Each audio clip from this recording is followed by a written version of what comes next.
Hello and welcome to week 2. So I enjoyed getting to know all of you through your discussion board post last week as you were introducing yourselves, and I loved seeing the interaction that you already had amongst each other, where you were recognizing that you had been in classes with students before, you are from the same place, you have the same interests. It's always important to me with these online classes that we make sure that we're still interacting and creating a community, even if we're not getting a chance to see each other face to face. So thank you for taking the time to post your introductions.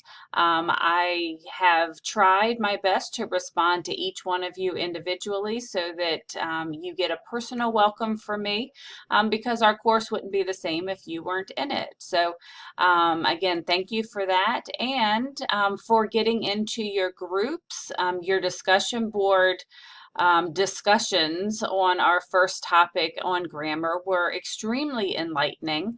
And so hopefully you're starting to see that grammar is obviously extremely important, but how we teach it, how we present it to our students is going to have a huge impact on not only do they understand it, but are they going to be able to apply it and even more importantly, use it in the future.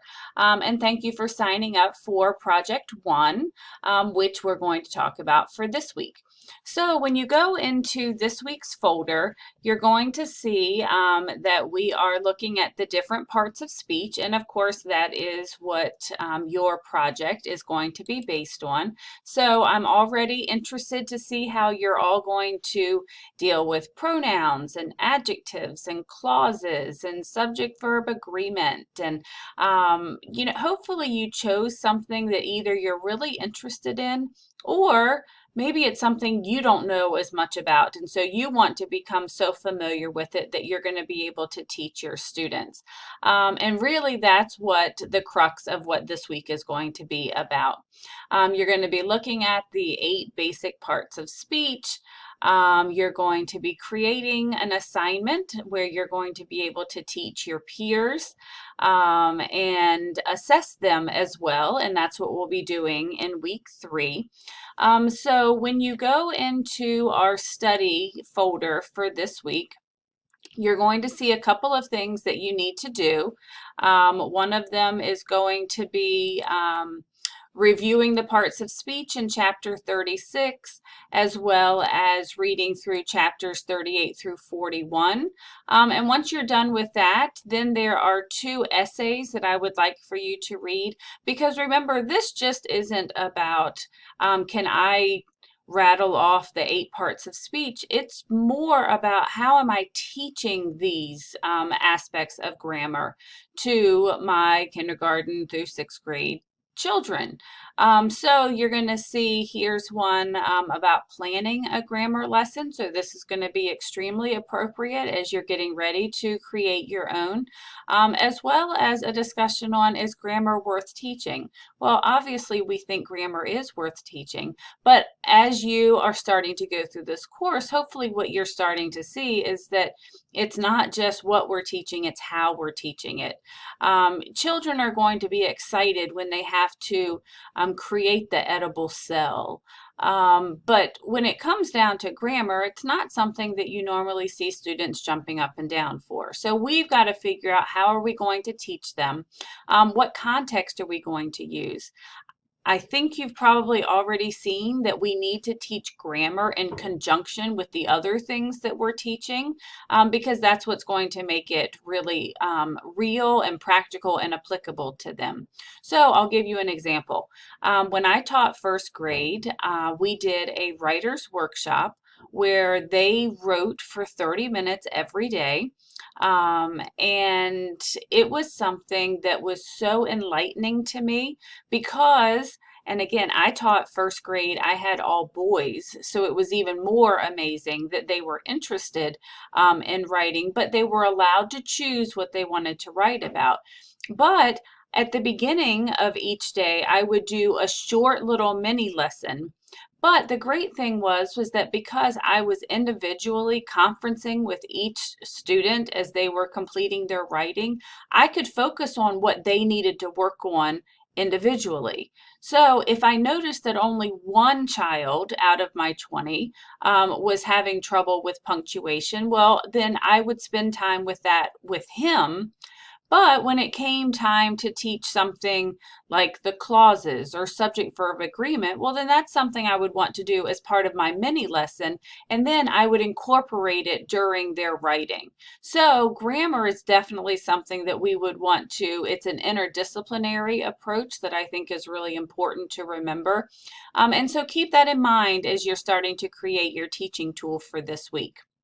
Um, there is a PowerPoint as it's done as a PDF that's going to be really important for you to go through this week. When you go through it, you're going to see that I'm talking about nouns and verbs and pronouns. And so this is, it's just kind of a review of some of the parts of speech, but you're probably going to notice that there are things that you have not heard of before, things like count and non-count verbs, which are, again, it's important to know because we need to be able to teach that to our students as well. So definitely spend the time going through this PowerPoint. It really is meant to be just kind of a refresher.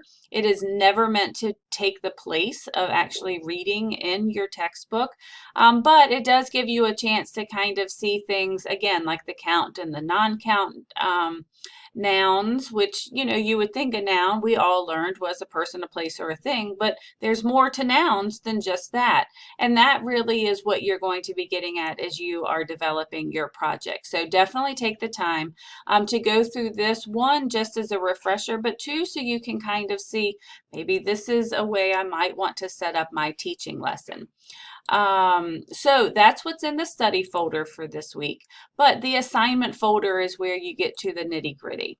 So you've already chosen your topic, your grammar topic for project one. If you have not done that, then you definitely need to go into your group discussion board to see what's already been taken, because again, I don't want any repetition in any of the groups, so that you're getting the most knowledge that you can.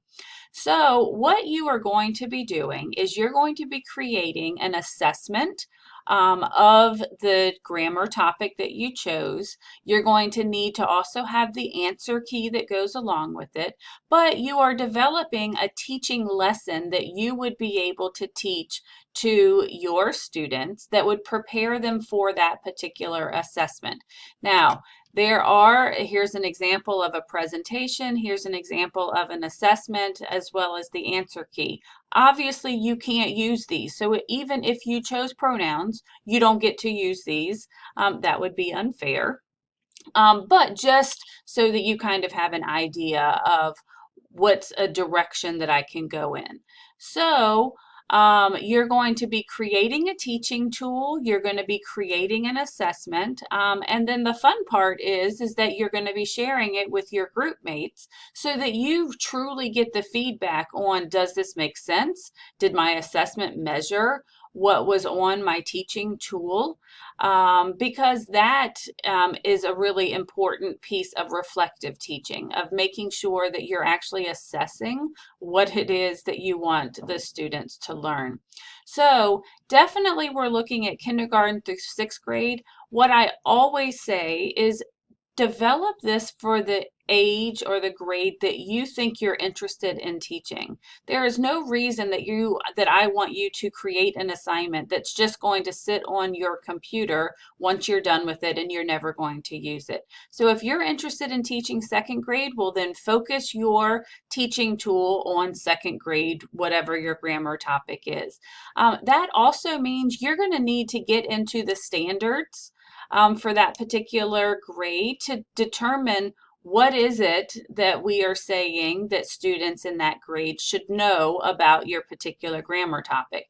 Now, it's very possible that there are not going to be specific standards that say they should be able to understand subject-verb agreement and use pronouns, but definitely use the standards as a jumping off point so that you know that what you're trying to teach them is what is developmentally appropriate.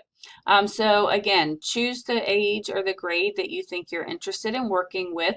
Obviously, it's a little bit easier if you do it towards the older grades, the fourth through the sixth grade, because they can do the assessments on their own. But if you're interested in kindergarten, first, second grade, don't shy away from doing it for that age group because they're going to be learning about these grammar topics as well. So I've kind of taken you step by step through the best way to go about doing this project. And so just take the time to read through here, make sure that you're hitting all of the required elements, like 10 to 15 items that you're going to include on your test. And definitely make sure that you go back and forth between your teaching tool that you create, which should be either a PowerPoint or a Prezi. If you have not worked with Prezi before, it's really kind of cool and you can sign up for free. But we're all pretty familiar with PowerPoint, and that always works great because Microsoft is on just about every computer. So, but you definitely want to make sure that you go back and forth between the two, using your assessment to then look back at your teaching tool and say, am I actually testing on what it is that I was teaching? You don't want to set students up for failure because you're testing them on something that you did not teach them accurately. So definitely go back and forth between the two to make sure that they are assessing what it is that you wanted to teach in the first place. So when you are done creating your lesson, your assessment, and the answer key, you're going to be uploading them through these links.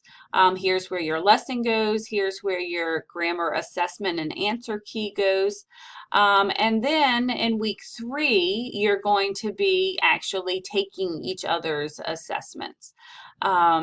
So have fun with this. That's what I think I want you to take mostly from this, is that this is your opportunity to take a topic that seems dry on the surface, but we want it to be engaging and fun.